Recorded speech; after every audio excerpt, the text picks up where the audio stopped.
O, dyan ang mga big bag na mga kamote.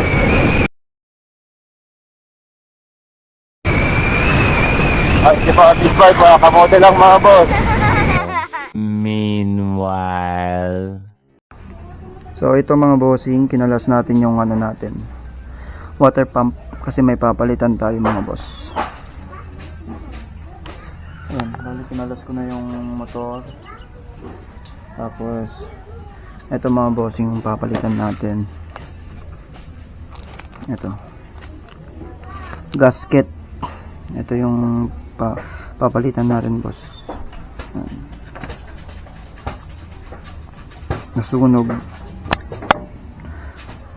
So bali to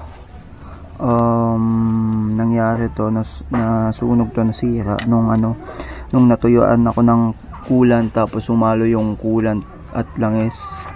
Bale hindi pa kasi ako naka-order nito noon, kaya ito muna yung nilagay ko. So ngayon dumating na to, lagyan na natin mga boss. So pagkakalas natin mga boss, check natin yung itong water pump assembly natin, yung mga parts nya kung okay pa. Itong bearing nya, check natin, ikot mo, kung medyo magaspang at may gewang, di na yun pwede mga boss. Ito smooth pa naman. Tapos dito sa may oil seal nya, check mo kung may damage, may punit. So ito wala naman mga boss, okay pa. Tapos dito sa ito, yung plate nyang to, check mo din kung maluwang na tong butas na to, kasi ito yung nagsisilbing stopper ng impeller natin, itong shaft impeller. Yan, ganyan mga boss, stopper nya yan.